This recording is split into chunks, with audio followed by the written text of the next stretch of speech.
हिंदुस्तान में इस बात की कल्पना भी नहीं की जा सकती कि करोड़ों की आबादी को अनिश्चित काल के लिए उनके घरों में कैद कर दिया जाए, जबरन उनके दरवाजों को सील कर दिया जाए। जिस बात को सोचकर और सुनकर भी हमें घुटन महसूस हो रही है, उसे जी रहे हैं चीन के नागरिक। जी हां, चीन में कोरोना वायरस ने फिर से सिर उठाना शुरू किया तो शी जिनपिंग ने नागरिकों के अधिकार ही कुचल दिए। उनके साथ जानवरों जैसा बर्ताव किया जाने लगा और अगले कुछ मिनटों के भीतर हम आपको शी जिनपिंग की तानाशाही के 8 सबूत दिखाने जा रहे हैं, जो लोकतंत्र, अभिव्यक्ति और आजादी जैसे शब्दों की धज्जियां उड़ा रहा है।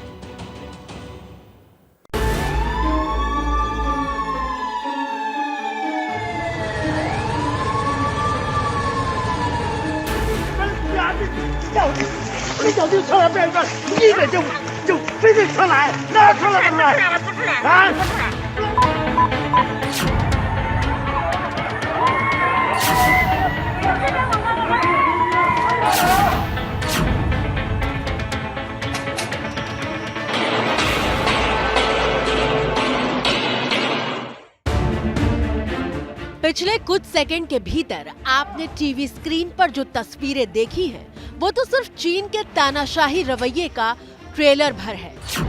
जुल्म और ताकत का बेजा इस्तेमाल करके अपने ही मुल्क के नागरिकों को दयनीय स्थिति में कैसे पहुंचाया जाता है, चीन के राष्ट्रपति शी जिनपिंग ने इस बात की मिसाल पूरी दुनिया के सामने पेश कर दी है।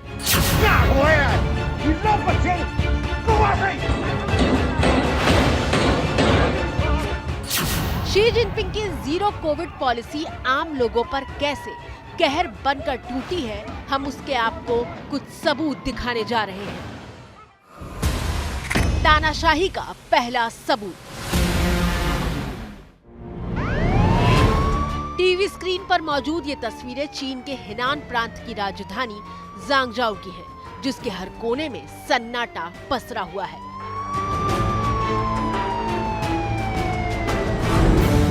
ये चीन का कोई आम शहर नहीं है, ये वो शहर है जहां दुनिया के सबसे ज्यादा आईफोन का निर्माण किया जाता है।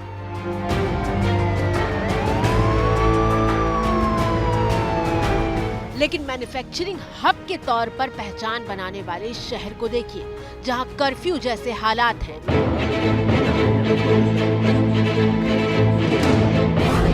जबकि आमतौर पर यह शहर दौड़ता भागता हुआ दिखाई देता है।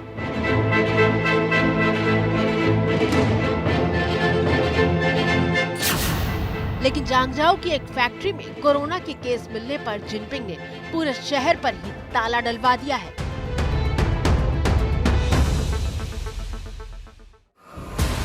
तानाशाही का दूसरा सबूत। चीन के हेनान प्रांत की ही दूसरी तस्वीर देखिए, जो कोरोना के बाद जुल्म की दूसरी गवाही बनकर मौजूद है।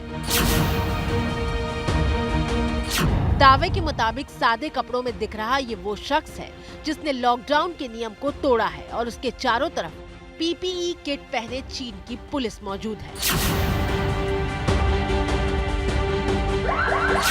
नियम तोड़ने पर सजा के तौर पर उसके दोनों हाथों को टेलीफोन के पोल से बांध दिया गया है और ऐसा जुल्म चीन में ही हो सकता है।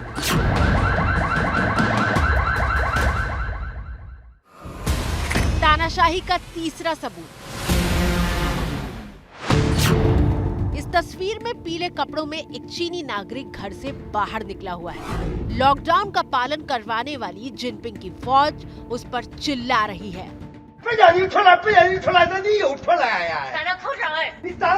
वो शख्स कहता है कि उसने मास्क पहन रखा है, बावजूद इसके उसे जमीन पर गिराकर उसके साथ हाथापाई होने लगती है।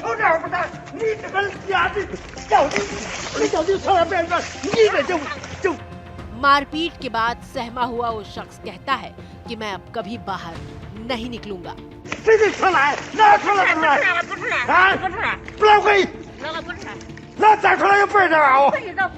उसके बाद वो शख्स बच्ची का हाथ पकड़कर अंदर जाते हुए दिखाई देता है।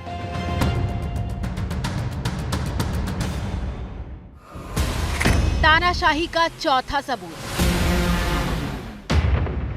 इन तस्वीरों को गौर से देखिए। कहने को तो ये चीन का क्वारंटीन सेंटर है, लेकिन हकीकत ये है कि चीन की सरकार अब टॉयलेट को भी क्वारंटीन सेंटर बनाने में लगी है।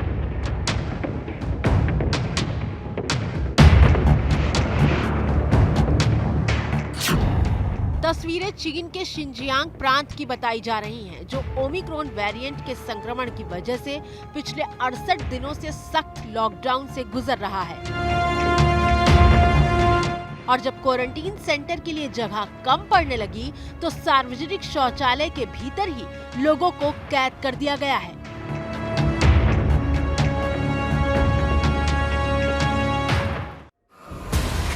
तानाशाही का 5वां सबूत। चीन में सिर्फ कहकर लोगों को घर के भीतर कैद नहीं किया जाता, ऐसे इंतजाम किए जाते हैं कि घर को जेल बना दिया जाता है। देखिए, घर के दरवाजे पर लकड़ी के फट्टों को लगाकर उन्हें सील किया जा रहा है।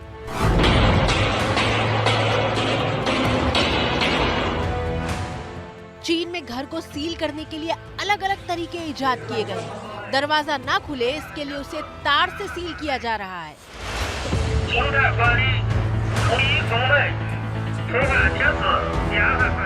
इस पूरे इलाके में मौजूद हर घर को इसी तरह बेड़ियों में जकड़ा जा रहा है।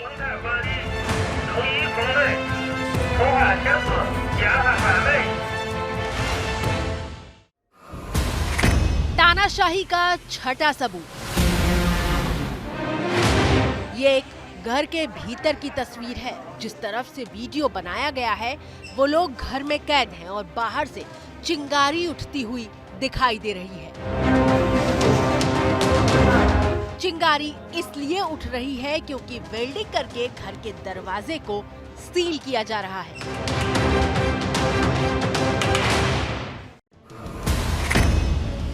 तानाशाही का 7वां सबूत। सख्त लॉकडाउन की वजह से चीन की एक बहुत बड़ी आबादी खाने के संकट से जूझ रही है। लोग भूखे हैं और ऐसे मुश्किल वक्त में जुल्म के 7वें सबूत के तौर पर ये तस्वीर सामने आई है। एक ट्रक से सब्जियां उतारकर उसे कूड़े के ट्रक में डाला जा रहा है और ऐसा इसलिए किया जा रहा है क्योंकि चीनी नागरिकों ने इन सब्जियों को ऑनलाइन खरीदा था। चीनी प्रशासन को शक है कि ये सब्जियां संक्रमित हो सकती हैं, इसलिए उन्हें अब नष्ट किया जा रहा है। चीन के लोग सिर्फ सरकारी सेंटर से ही सब्जी खरीद सकते हैं। तानाशाही का 8वां सबूत। सोशल मीडिया पर यह वीडियो चीन के हेनान प्रांत का बताया जा रहा है। दावे के मुताबिक सड़क पर बसों का जो रेला दिखाई दे रहा है उसमें प्राथमिक विद्यालय के सैकड़ों बच्चे मौजूद हैं, जिन्हें कोरोना संक्रमण फैलने के डर की वजह से क्वारंटीन सेंटर ले जाया जा रहा है। एबीपी न्यूज इन वीडियोस की पुष्टि नहीं करता, लेकिन ट्विटर पर मौजूद कुछ वीडियो में बेहद कम उम्र के बच्चे भी क्वारंटीन सेंटर में दिखाई दे रहे हैं।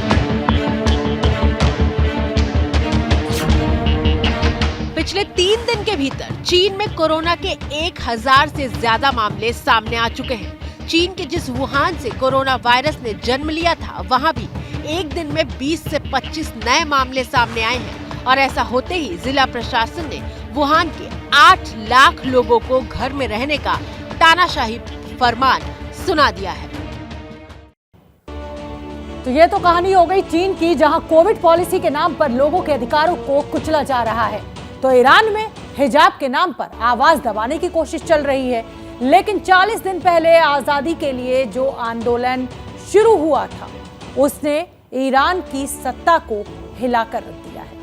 अपना हक मांग रहे ईरान के प्रदर्शनकारियों को जाना मंजूर है, लेकिन ईरान की तानाशाही और दमनकारी सोच को स्वीकार करना मंजूर नहीं है।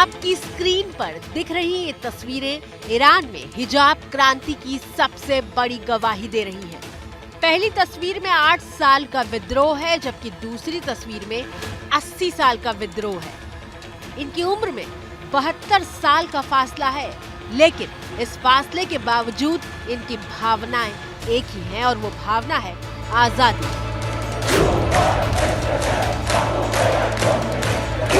ईरान में सत्ता की क्रूरता से आजादी, हिजाब से आजादी, दमनकारी नीतियों से आजादी।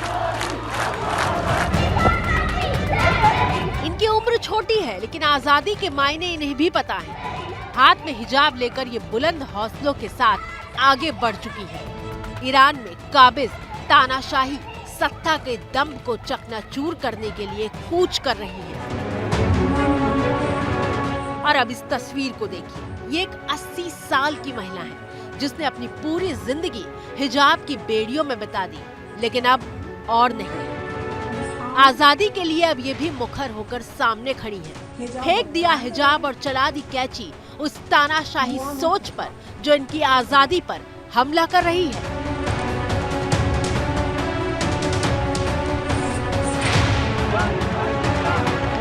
ईरान में विरोध का ज्वालामुखी बनकर उठी ये वो हिजाब क्रांति है जो अब रुकने वाली नहीं। सालों से दबा गुबार क्रांति बन चुका है और इस क्रांति का चेहरा बनी है 22 साल की महसा अमीनी। 40 दिन से ज्यादा वक्त हो गया, लेकिन महसा अमीनी की मौत के बाद भड़की विरोध की चिंगारी अब भी सुलग रही है। 13 सितंबर की तारीख थी जब 22 साल की महसा अमीनी अपने परिवार से मिलने तेहरान आई थी। उसने हिजाब नहीं पहना था। ईरान की मोरल पुलिस ने महसा को गिरफ्तार कर लिया। गिरफ्तारी के 3 दिन बाद 16 सितंबर को महसा अमीनी की मौत हो गई, जिसके बाद ईरान में महिलाओं का गुस्सा भड़क उठा।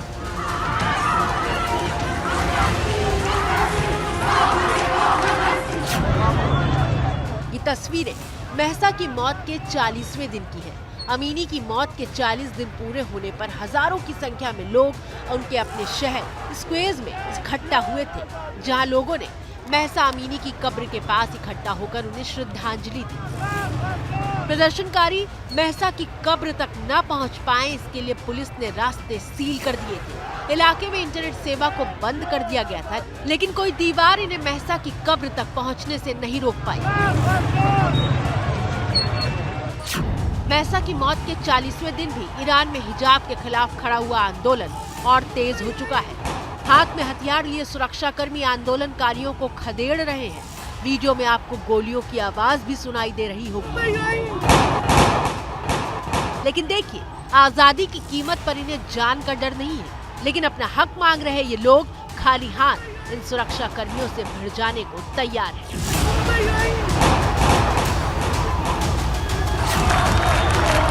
ईरान में चल रहे इस आंदोलन में करीब 252 लोगों ने अपनी जान गंवा दी है। बावजूद इसके क्रांति की लपटें तेज होती गई और अपने अधिकार के लिए लड़ रहे लोगों के अंदर से मौत का खौफ मिटता गया। हाथ में हिजाब लेकर ईरान की सड़कों पर ये महिलाएं हिजाब से वही आजादी चाहती हैं जो उनसे इस्लामिक क्रांति के नाम पर 1979 में छीन ली गई थी। ईरान की तानाशाही सोच को चुनौती कैसे मिल रही है, उसकी मिसाल है अगली तस्वीर।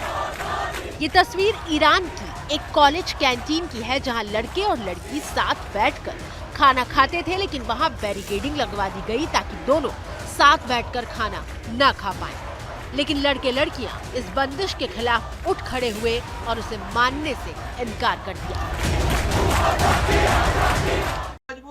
क्या मजबूरी है मेरी, बताइए। मैं अभी आपको बताती हूँ कि मैंने ओए होए होए होए नमकीन के चटकारे लेते हुए टकटकी मार के डिबेट शो को पॉज रिपीट कर कर के देख रहे हैं जोगिंदर जी। इनकी तरह आप भी देखें अपनी फेवरेट डिबेट्स को रिपीट कर और डाउनलोड कीजिए एबीपी लाइव ऐप अपने स्मार्ट टीवी पर।